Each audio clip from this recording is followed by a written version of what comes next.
Hello అండి. ఇండియాలో రాయలసీమ సంగటి, గురకాకు, అలసందలు, పులిహోర ఎలా చేస్తామో చూద్దామా రండి. ఎలా చేస్తారని ఇలా చేస్తాను మా అమ్మగారు. చూడండి, ఇదిగోండి అలసందలు, పచ్చిమిరపకాయలు, టమాటో, కొద్దిగా చింతపండు, ధనియాల పొడి, పసుపు పొడి, సాల్ట్, వాటర్ వేసి ఉడకబెట్టుకోవాలి.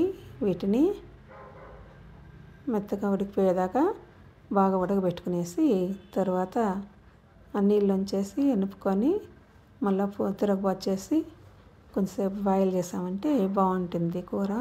ఈ విధంగా ఉడకాలన్నమాట. బాగా అన్నీ లిమిట్గా వేసుకునేసి బాగా ఉడకబెట్టేయాలి. మెత్తగా ఉడకబెట్టుకోవాలి. ఇండియాలో ఫ్రెష్గా దొరుకుతాయి కాబట్టి మన కూరగాయలు అన్నీ బాగుంటుంది. చూడండి, కెనడాలో మనకి ఈ విధంగా దొరకవు కదా. బాయిల్ అయిపోయింది. ఆ నీళ్ళు పడకుండా ఉత్తవే ఫస్ట్ పప్పులు ఆకు తీసుకొని పచ్చిమిరపకాయలన్నీ ఎత్తుకొని బాగా రుద్దేసినామంటే ఎనిపేస్తే కారం వస్తుంది. బాగా వెనక్కపోతే కారం ఉండదు కదా. బాగా రుద్దేసామంటే బాగుంటాయి. కొంచెం పప్పులు పెట్టుకొని మళ్ళీ లాస్ట్లో వేసుకుంటే కూడా కొంచెం అక్క అనేసి పప్పులు వేసుకుంటే బాగుంటాయి. నమ్మలేదానికి పప్పులు నోటికి తగులుతూ ఉంటాయి. అలా చేసుకుంటే బాగుంటుంది. చూడండి, ఈ విధంగా మనం మట్టి సెట్లో చేసుకున్నామంటే చాలా రుచిగా ఉంటాయి. మట్టి సెట్లో వేసి ఎనిపినామంటే తొందరగా వినిగిపోతుంది. ఇట్లా రుద్దేసినామంటే మెదిగిపోతుంది. ఇదిగోండి, అన్నీ వేసేసింది. ఇప్పుడు ఇట్లా మొత్తము బాగా రుద్దేసామంటే మెదిగిపోతుంది అన్నమాట. బాగా మెదిగిపోయినాక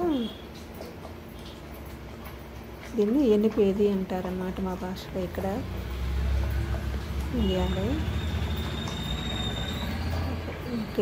బాగా రుద్దేసామంటే మెరిగిపోతుంది. నల్లగా రుచి వస్తుంది. మెరిగిందంటే కారము ఉప్పు అంతా బాగా వస్తుంది. మిరపకాయల నుంచి కారం వస్తుంది కదా, బాగుంటుంది.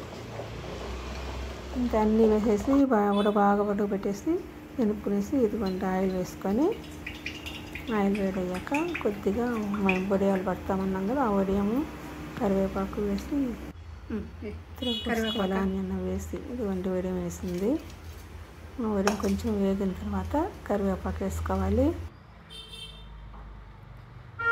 కరివేపాకు వేగిపోయినాక ఆనియన్స్, ఇదిగోండి కరివేపాకు,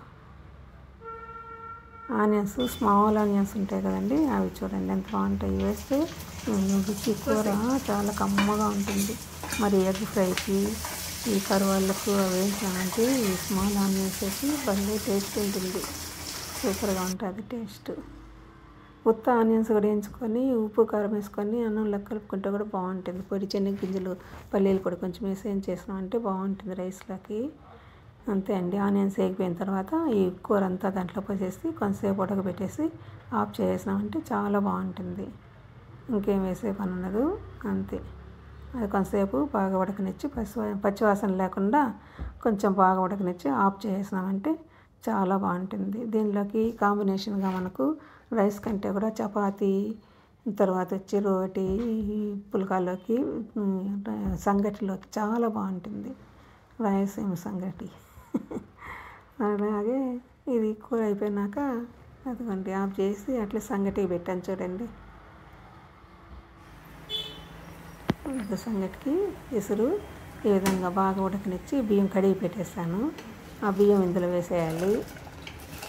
బియ్యం వేసేసి ఉడకనిచ్చి కొంతసేపు ఉడికిన తర్వాత మనం రాయిపిండి పోసి కొంతసేపు బాగా ఉడకబెట్టేసామంటే రాయిపిండి కూడా పచ్చివాసన లేకుండా బాగా ఉడికిపోయిన తర్వాత మళ్ళీ అంతా బాగా కెలికేసి ముద్దలు చేసుకున్నామంటే చాలా బాగుంటుంది. మేమైతే ఇలా చేస్తాం. రండి, మీరు కూడా సంగటి తిందరు. ఎంతమందికి సంగటి పులిహోర అంటే ఇష్టం కామెంట్లో పెట్టండి. ఇదిగోండి రాగి పిండి పోస్తాను. ఇప్పుడు బియ్యం ఉడికిపోయింది కదా, ఇప్పుడు రాగి పిండి పోసి కొంతసేపు అట్లే మూత పెట్టేయాలన్నమాట. ఆవిరిపోకుండా మూత పెట్టేసామంటే అది బాగా వేడికి రాగి పిండి బాగా ఉడుకుతుంది. పచ్చివాసన లేకుండా వంటలు కట్టకుండా వస్తుంది. మళ్ళీ కెలికినామంటే ఇదిగోండి ఉడికిపోయింది. కింద పెట్టుకొని పప్పు కొద్ది తీపించుకొని మనం పప్పు ఎనిపినాం కదా అప్పుడే దాంతో ఇంకొక పక్క కాడ ఉంది కదా, ఆ కాడతో మొత్తం కలపాలి. ఇట్లా మొత్తం కలపాలన్నమాట.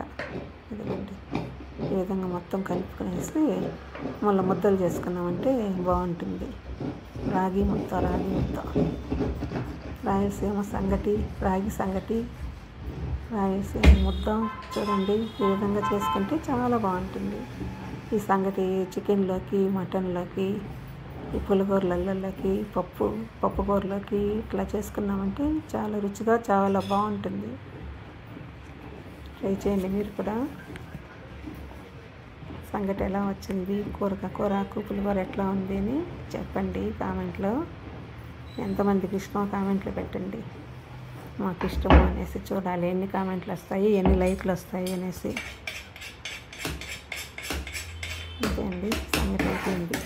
ఇట్లా తెలుకునేసి ఇప్పుడు ఒక ప్లేట్ తీసుకొని ముద్దలు చేసి పెట్టుకోవచ్చు. హాట్ బాక్స్లో వేసి పెట్టేసామంటే సాయంకాలం వరకు కూడా వేడిగా ఉంటుంది.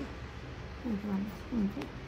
ఒకవేళ మిగిలిందంటే నీళ్ళు పోసి పెట్టేస్తామంటే మరుసటి రోజు రసము లేదా మజ్జిగ వేసుకొని తింటే కూడా, ఊరగాయ అవి వేసుకొని తింటే కూడా చాలా బాగుంటుంది సంగటి. ఇండియాలో అయితే ఈ విధంగానే తినేస్తాం మేము, వేస్ట్ కాకుండా బాగుంటుంది. కెనడాలో కూడా చేసుకొని తినచ్చు, తినేవాళ్ళు ఉంటే బాగుంటుంది రుచిగా. సంగటి పెరుగు వేసి కలిపినామంటే కూడా బాగుంటుంది.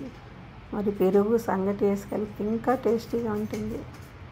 ఇదిగోండి మా అమ్మ ముద్ద ఎంత బాగా చేస్తాను చూడండి. మన వల్ల అవుతుందా, వేడి చేయి కాలుతుందంట. మా అమ్మ ఎంత బాగా కాల్చి చేస్తుంది. అంతే అండి, రండి.